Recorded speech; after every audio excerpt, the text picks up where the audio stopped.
Pikirnya Kapolri ini belum tertata dengan baik. Pelecehan dengan perselingkuhan itu beda. Kalau pelecehan berarti korbannya tidak menghendaki. Ya. Tapi kalau perselingkuhan, dia suka sama suka atau senang sama senang. Kapolri mengatakan di Komisi 3 pelecehan atau perselingkuhan. Masih di dalam pelecehan sudah terbantahkan. Pelecehan sudah terbantahkan dengan locus delicti, tempus delicti, duren 3. Di atas laporan Ibu Putri maupun atas laporan Pak Perdi Sambo. Itu sudah SP3 karena tidak ditemukan tindak pidananya. Lalu mereka berpindah locus delicti menjadi ke Magelang. Itu pun sudah saya patahkan. Saya patahkan dengan cara mengungkap ke TV1 ya, ke teman Mbak juga itu. Ini loh percakapan Ibu Putri dengan adik almarhum. Polisi juga di Yanma. Dia malah memuji-muji almarhum ini. Luwes banget, multitalenta.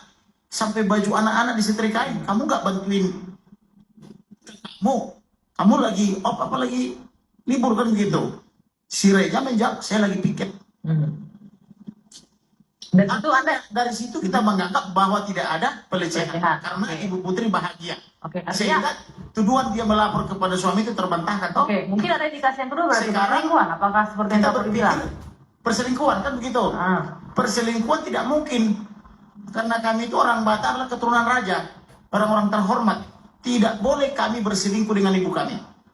Karena Ibu Putri itu adalah ibunya.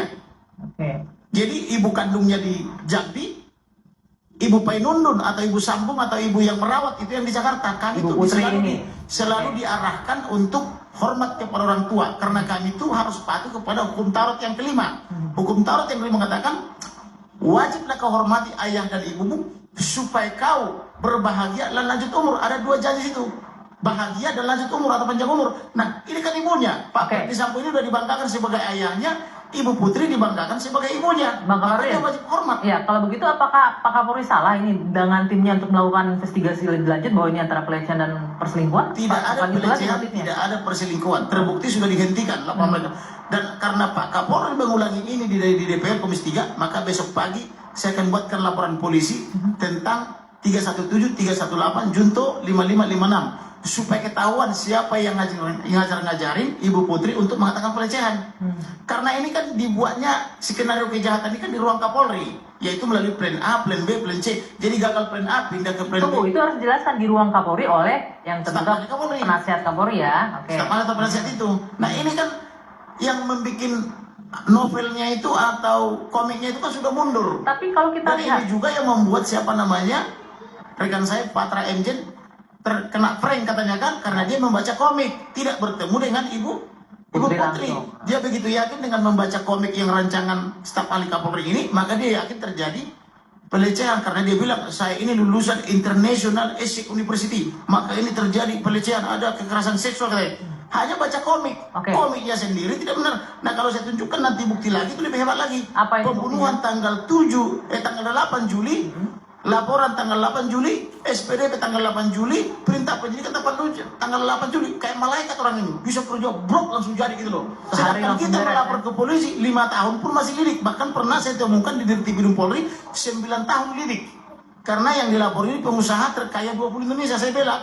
Maka waktu saya tegur kepada Dirtipidum, kau jangan bikin malu orang Batak ya. SP3 saya bilang, makanya di SP3.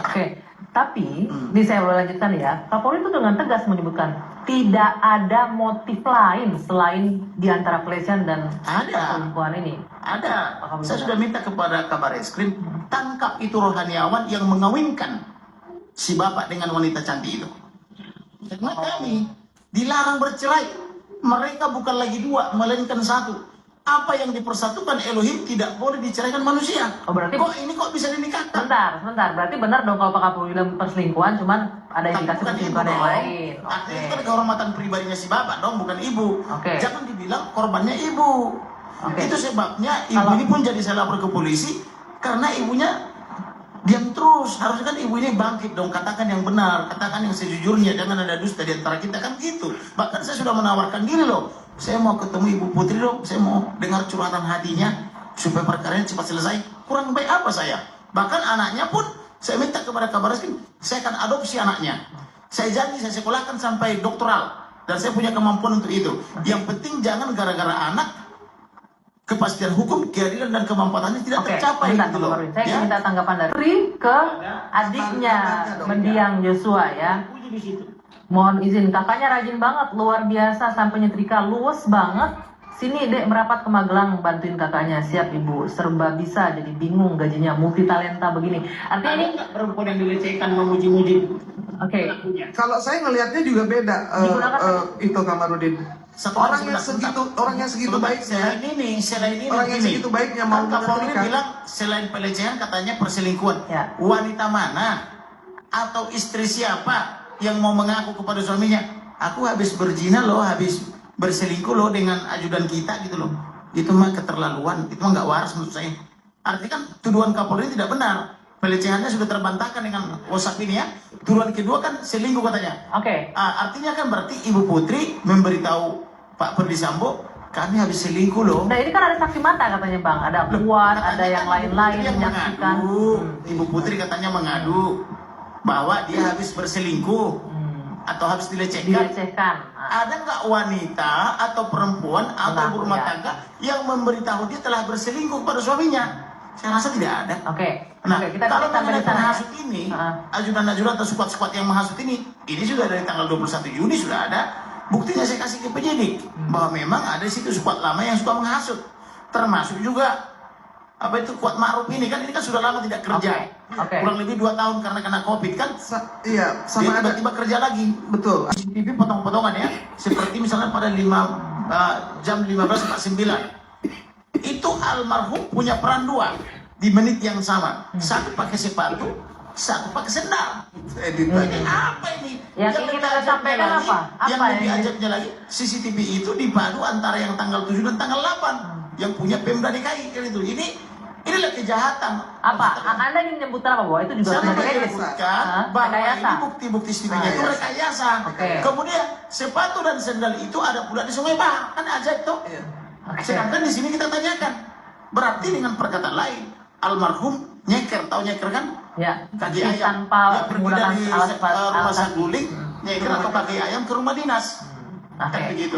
Itu PR-nya polisi untuk klarifikasi nanti ya Pak. Jadikan tersangka petir, biar petir bernyanyi, supaya ditunjukkan di mana CCTV itu yang disambar itu. Berikutnya, jadikan tersangka yang mengambil dekorder. Biar dia nyanyi di mana ditaruh dekordernya. Sudah berjalan ya. Yang berikutnya, jadikan semua tersangka yang 35 dari 90-an itu.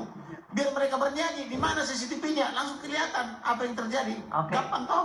Kalau sampai Ferdy Sambo tidak dipecat dari kepolisian, saya akan gugat Presiden, Kapolri dan yang tidak memecat dia itu. Itu pesannya ya.